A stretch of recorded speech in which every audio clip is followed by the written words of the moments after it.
aspire for her. Madhura, could we have you up on stage, please?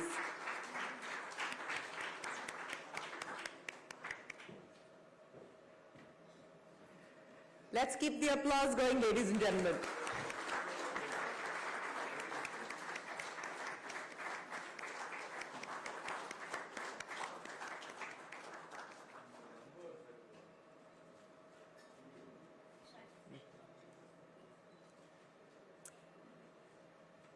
Thank you very much, Madhura, and congratulations once again.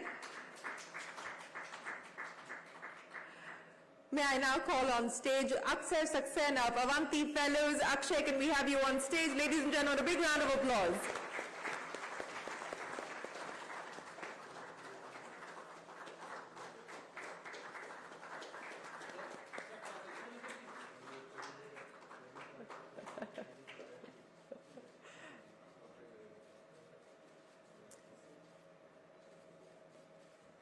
And finally, could we have Hani Bhagchandani of Torchit join us up on stage as well?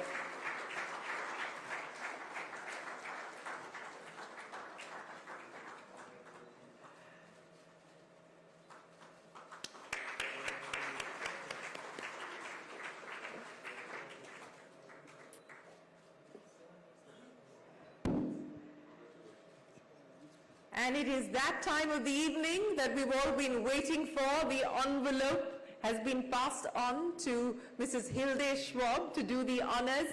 Ladies and gentlemen, get ready for the 2024 Social Entrepreneur of the Year. Mrs. Schwab, over to you. So this is very hard. Because I have been in the jury, and I know the jury had a very hard time to find out who is I don't want to say the best, but we had to choose one winner, which doesn't mean that the other excellent social entrepreneurs will not have a good time and can profit from this. So the winner is Akshay Saxena. Woo!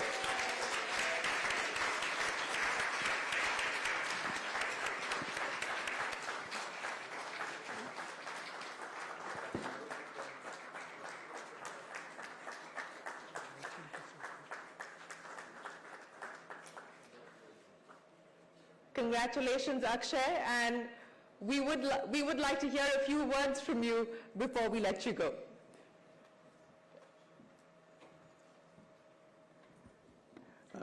First of all, honorable jury, Minister Saab, and the foundations, both Schwab and Jubilant Bhartiya, thank you so much for putting on this event. I feel that the limelight you bring to our work, not just mine, but everyone who's part of this platform, is incredibly important, and hopefully it can inspire others to do the same work. I think as remarks, I'd just like to say a few things. One is, my entire life was transformed by one exam. And while that doesn't seem fair, I think it's the reality for many people in this room. And I think through our work now over the last decade and a half, what I've been able to see is the incredible things young people do when you believe in them. I keep repeating that we need to have higher aspirations for our young people, aspirations that go beyond them finding work or getting by, but the aspiration for all of them to have the opportunity to lead the country. And in our small way, and I think through the work of many, many others, I feel like we are closer to doing that than we were a decade ago. And I think with technology and progress and political will, we can get to the point where not just the leaders in Silicon Valley, but the leaders in India and many other countries in the world come from India and come from rural India and are women from rural India. And I think, thank you so much for honoring our work. It's less about me, I genuinely believe, and so much about all of the community and family that has brought us here.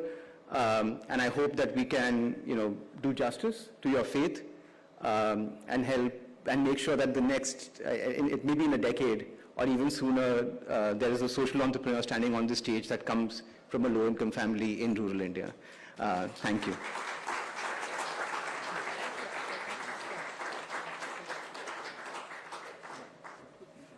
We certainly hope that that is the case. Thank you so much, Akshay, for joining us, and congratulations once again. Ladies and gentlemen, it is with great pleasure that I would like to call on stage now our honorable chief guest for this evening, Shri Hardeep Singh Puri, who's back with us after 5 years here at the Social Entrepreneur of the Year Awards. It's always a pleasure to hear you, sir, and it's always a pleasure to see you. May I request you to please say a few words.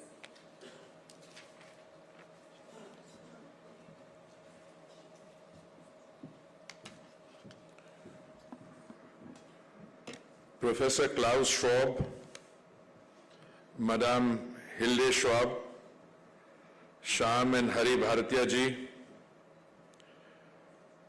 my friends Ajay Khanna and Shireen Bhan,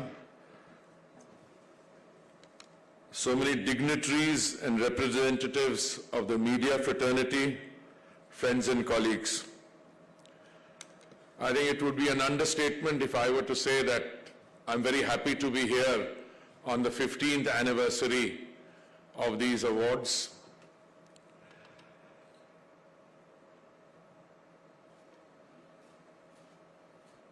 I think one of you just whispered that I was here 5 years ago as well.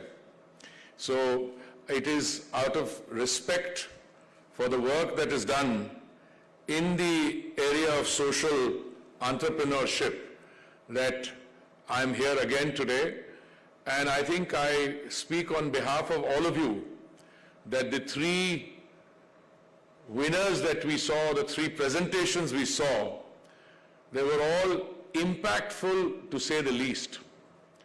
I mean, the issue of gender empowerment, equipping our young girls to carve out careers and to do it in the kind of numbers that I saw is truly impressive. Also, I think it's not just the award which is won in this particular case after due deliberations by the jury, but the statement it makes that the area of empowerment, in this case equipping young ladies, young girls to become productive members of society and into the profession, I think that process itself constitutes a very powerful statement. Equally, I think that if you are looking at assistive technologies, and I kept asking one of the winners, I said, apart from, using sensors on walking sticks and special glasses, and his answer was truly humbling as far as I'm concerned. He said, we have 700 solutions. So you look at the scale of the work which is being done. You have technology, but you need to adopt that technology to provide assistance to those who are in need of it. And in the process, you not only enrich society, but you ensure that civil society performs a function which only civil society can, which only NGOs and social entrepreneurs. Governments will do their work, and I'll come to that in a minute, and I think we have a pretty good record there too. But it is that complementary or supplementary support which is provided in these areas which is truly remarkable. Then taking STEM education to, those of our children who, by virtue of the fact that they attended a stream of schooling which was less fortunate, let me put it this way, but as the presentation showed, the true talent is actually in the rural areas. I mean, there's talent in the semi-rural urban areas as well, but to equip them, I think that provides for even more satisfaction. And then maybe I'm growing old, and therefore I tend to sneak this in somewhere. I was very happy that the oil and gas companies are also assisting in this effort. And when I asked one of them, I won't share, what could be a commercial this thing, but said, no, they're getting full support. And I want to take the opportunity that if there is some support which you think should be forthcoming and is not, I'd be very happy to put in my word to and my margin of persuasion to ensure that you get more assistance from corporate social responsibility, not only for the efforts here, but for social entrepreneurship overall. And I think that is what makes for a very positive process in terms of how you take forward. And I also want to, I see a former member of my fraternity sitting here. These companies made an after-tax profit of 1,59,000 crores, I think, profit after tax. So I think if they utilize 2% of that for CSR, I think that this is a very worthy area of support. But I also want to, maybe this is again another aspect, and then I'll go back to the subject. I've been an admirer of Professor Schwab's work for much longer than most of you have known him. I had the privilege of being posted to the Permanent Mission of India in Geneva almost, God knows how many, in 1981. That's a long time ago. And those days, Professor Schwab had many admirers, but it was not called the World Economic Forum, but if I remember correctly, it was called the European Management Forum. And I had the privilege of knowing Professor Schwab, and I think some of us suggested to him long back that if you have to woo the successful commercial corporate entities of the world, why do you want to confine yourself to, you know, the European capitalist world? Why don't you make it a global? And I've seen the rise of the forum, and I'm so happy that you are here in India, and your work continues to be admired in so many ways, and I'm sure that has been expressed to you not only at the dinner last night by my colleagues in the cabinet, but also by whomever you meet here. Now, social enterprises and collectives have, I think, been a part of the fabric of Indian life for a very long time. Social enterprises typically cater to sectors that matter to low-income communities, most notably agriculture, financial inclusion, water and sanitation, health and education, and clean energy. And many of our programs, I mean, if you just cite one that I'm personally familiar with, which is to provide clean cooking gas to our households, is a case in point. The Honorable Prime Minister in the year 2016, if I remember correctly, introduced the Ujjwala scheme, which is to provide a free cooktop and 1 or 2 cylinders to each household that would qualify under an established criteria, and there are, I think, 14 or so according to which you could. Basically, people who live below the poverty line or who are economically weaker section, so described. And having started in 2016, the scheme today has been extended to 10 crore 33 lakh people. And we have almost everyone covered, and the Honorable Prime Minister's line all along has been that if there is someone who's been left aside, we'd be happy to consider that, provided that this is done on the basis of verification, etc. And I can tell you, when the scheme started, there were some cynics. In our political system, we produce them in greater quantity than in most other systems. And people said, well, you know, there were cylinders given out. No, I used to tell my friends, I said, when you guys are in power, there were no gas cylinders. The total number of cylinders in 2014 was 14 crores.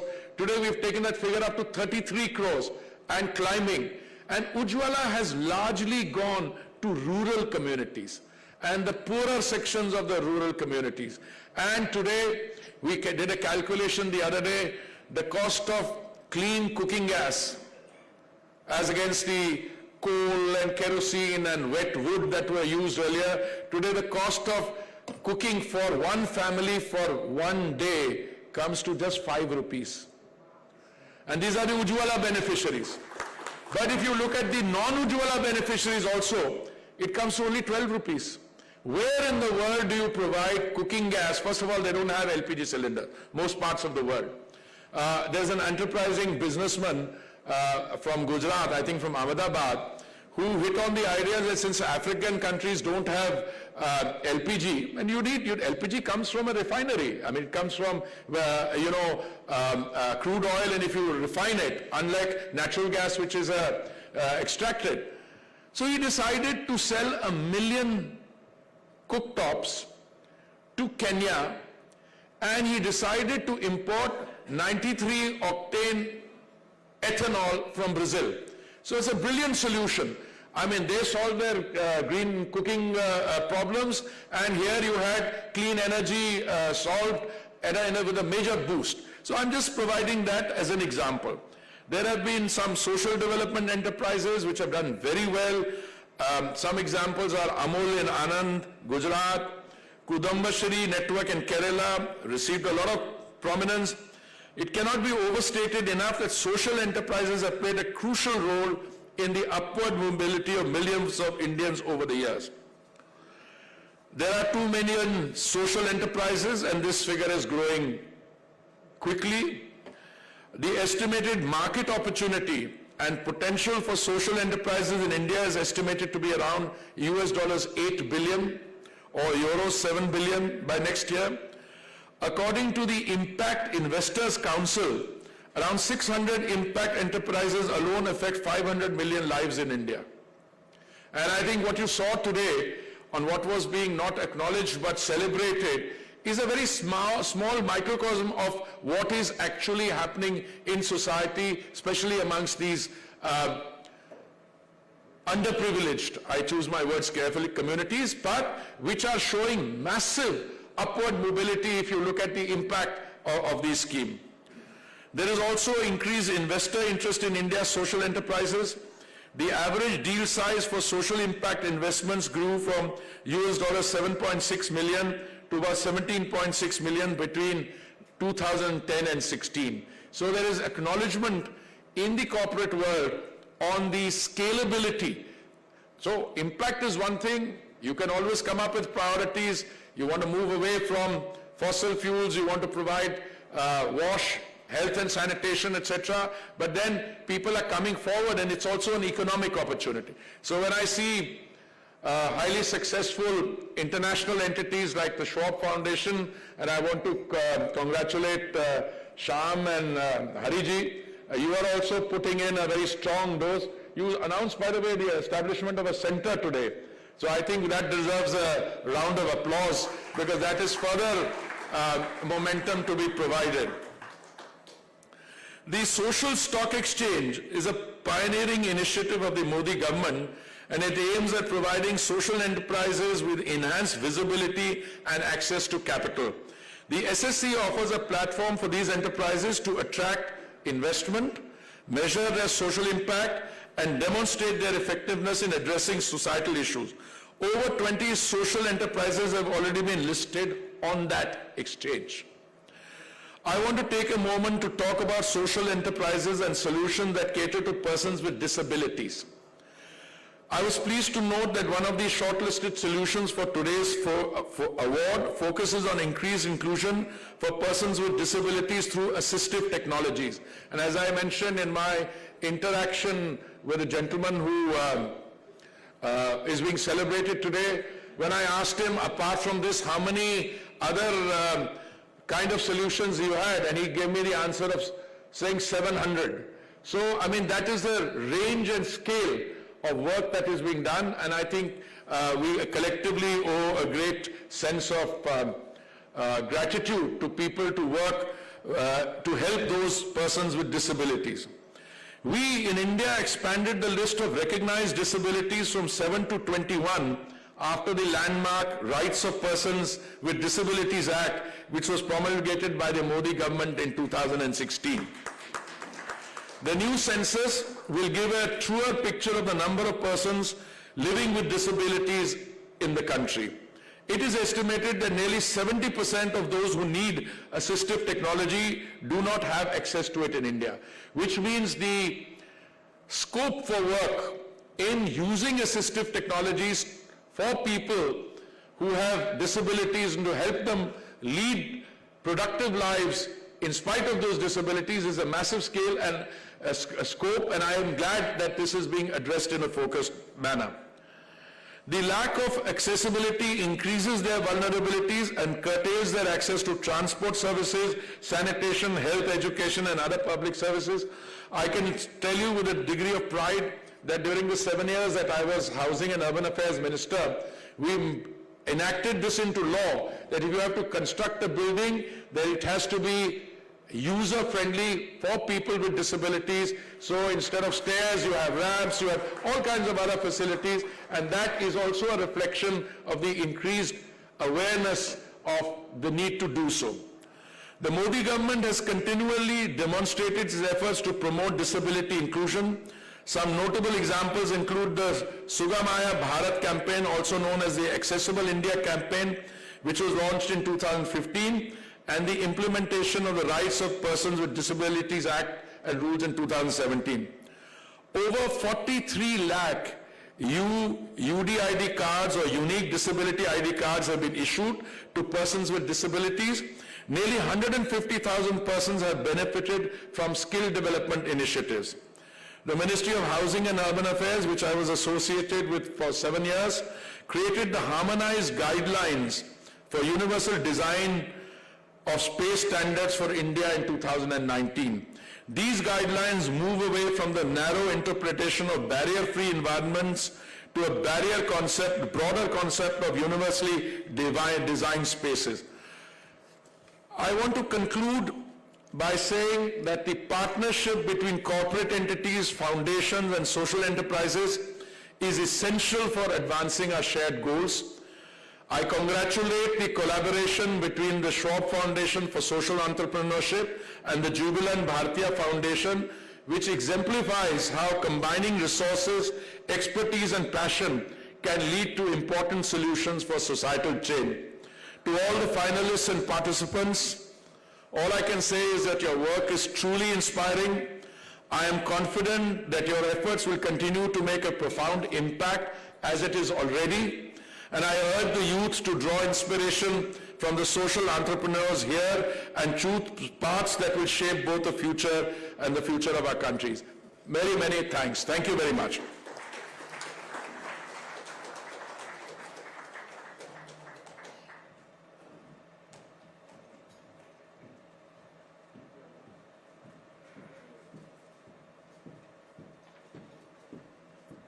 Thank you very much, Minister Puri.